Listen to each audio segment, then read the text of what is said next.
జై శ్రీరామ్. అందరికీ నమస్కారం. వెల్కమ్ టు న్యూస్ అఖండ. నేను మీ కస్తూరి శ్రీధర్. మిత్రులారా, బీహార్లో ఎన్నికలైతే అయిపోయినాయి. మళ్ళా ఎన్డీఏ సర్కార్ అయితే ఏర్పడింది. ఇప్పుడు బీహార్కు సంబంధించినటువంటి ఒక అద్భుతమైన అప్డేట్ అయితే తీసుకొచ్చా. న్యూస్ మాత్రం దీనవ్వ సూపర్గా ఉంటుంది. ఓకేనా? చాలామందికి బీహార్ పరిస్థితుల గురించి, బీహార్లో బీజేపీ పరిస్థితి గురించి పెద్దగా తెలియదు. అంటే నా ఉద్దేశం పూర్తి స్థాయిలో తెలియదని. బీహార్లో సుశీల్ కుమార్ మోదీ గారు చనిపోయిన తర్వాత నుంచి బీహార్లో భారతీయ జనతా పార్టీకు చెప్పాలంటే నాయకులు కరువైపోయినారు. దీంతో అప్పటి నుంచి బీహార్లో బీజేపీ అనేది చుక్కాని లేని నావలాగా తయారైపోయిందన్నమాట. అసలు బీహార్ బీజేపీలో ఎందుకోసం పనిచేస్తున్నాము, ఎవరి కోసం పనిచేస్తున్నాం అన్న విషయాలు కూడా తెలియకుండా పోయినాయి. దాన్ని బట్టి మీరు అర్థం చేసుకోండి. అందుకు కారణం సరైనటువంటి నాయకుడు లేకపోవడమే. సరిగ్గా ఈ సమయంలోనే భారతీయ జనతా పార్టీ ఒక మొనగాడిని గుర్తించింది. ఆయన పేరే సామ్రాట్ చౌదరి. పేరు తగ్గోడే మనిషి కూడా, ఏం మామూలుడు కాదు. ప్రస్తుతం బీహార్లో బాగా వినిపిస్తున్నటువంటి పేరు సామ్రాట్ చౌదరి. ఈ సామ్రాట్ చౌదరి బీహార్లోని కుష్వాహా వర్గానికి చెందినటువంటి బలమైన నాయకుడు, అంటే బలహీన వర్గాల నాయకుడు అన్నమాట. ప్రస్తుతం బీహార్లోని ఓబీసీలంతా కూడా ఈ సామ్రాట్ చౌదరినే తమ నాయకుడిగా భావిస్తున్నారు. పైగా ఈ సామ్రాట్ చౌదరి కట్టర్ హిందూ, దేనికైనా సిద్ధపడే రకం, ఏ మామూలుడేం కాదు. అందుకే భారతీయ జనతా పార్టీ ఏరికోరి ఈ సామ్రాట్ చౌదరికి ఉప ముఖ్యమంత్రి పదవితో పాటు హోంశాఖను కూడా అప్పగించిందనమాట. ఇక్కడ ఇంకొక విషయం చెప్పుకోవాలా. బీహార్లో లాలూ ప్రసాద్ యాదవ్ను కానీ, అతని పుత్రరత్నం అయినటువంటి తేజస్వి యాదవ్ను కానీ విమర్శించగలిగినటువంటి ఏకైక మొనగాడు ఒక్క సామ్రాట్ చౌదరి మాత్రమే. చాలామందికి ఈ విషయం తెలియదు. బీహార్లో లాలూ ప్రసాద్ యాదవ్ కుటుంబాన్ని విమర్శిస్తే చెప్పాలంటే ఇంక వాళ్ళ పని అయిపోయినట్టే, ఖతం ఇంకా. కానీ ఈ విషయంలో సామ్రాట్ చౌదరి మాత్రం ఏ మాత్రం కూడా వెనకడుగు వేయాల. లాలూ ప్రసాద్ యాదవ్ ఒక గూండా అని, ఒక అవినీతిపరుడని, అతని పార్టీ ఒక మాఫియా అని చెప్పేసి బహిరంగంగా విమర్శించేటువంటి ఏకైక బీహారే సామ్రాట్ చౌదరి మాత్రమే. దాన్ని బట్టి మీరు అర్థం చేసుకోండి ఆయన ఎంత దమ్మున్నటువంటి మనగాడో. అర్థమవుతుందా? సరే, మళ్ళీ బీహార్లో ఎన్డీఏ ప్రభుత్వం అయితే ఏర్పడింది.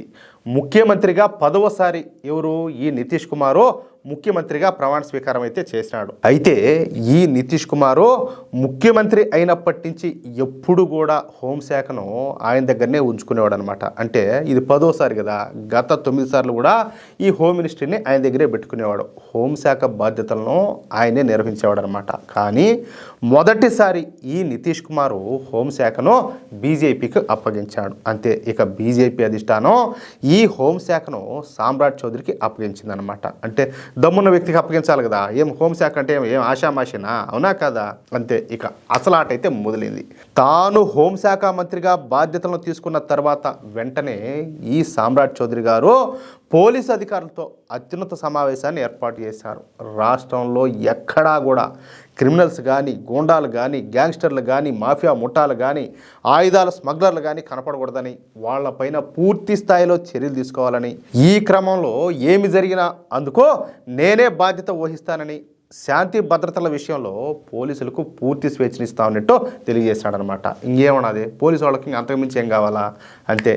సామ్రాట్ చౌదరి గారు ఈ ఆదేశాలను ఇచ్చిన కొన్ని గంటల్లోనే మొదటి ఎన్కౌంటర్ అయితే జరిగిపోయింది. అది కూడా గ్యాంగ్స్టర్లకు, మాఫియా ముఠాలకు, ఆయుధ స్మగ్లర్లకు నిలువైనటువంటి బెగుసరాయ్లో ఈ ఎన్కౌంటర్ జరగడం విశేషం అన్నమాట. ఇక ఈ ఎన్కౌంటర్ విషయానికి వస్తే శివదత్ రాయ్, చూడండి పేరు మాత్రం చాలా గొప్పగా ఉన్నది. కానీ వీడొక రౌడీ ముండాకుడికి అనమాట. వీడి వయసు మళ్ళా కేవలం 27 సంవత్సరాలు మాత్రమే. కానీ వీడొక హత్య చేయడంతో పాటు మరొక ఇద్దరిని హత్య చేయడానికి ప్రయత్నాలు చేస్తున్నాడంట. వీడి దగ్గర ఎప్పుడు కూడా 2 పిస్తోళ్ళు ఉంటాయంట. వీడు 2022లో దన్కౌల్ పంచాయతీకి చెందినటువంటి మీనా కుమారి అనే గ్రామ సర్పంచ్ కుమారుడైనటువంటి అవనీష్ కుమార్ను హత్య చేశాడు.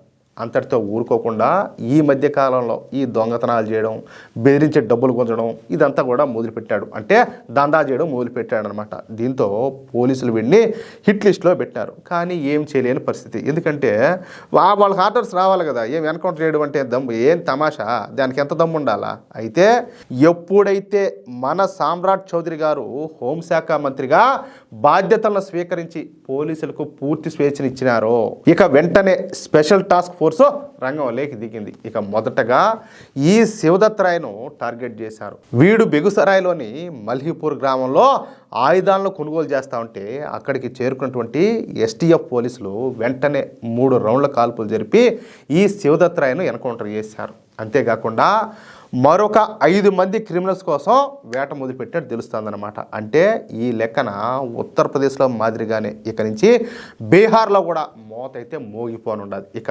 గ్యాంగ్స్టర్లు కానీ క్రిమినల్స్ జిహాదీలకైతే చుక్కలు కనపడి ఉన్నాయి. అది విషయం.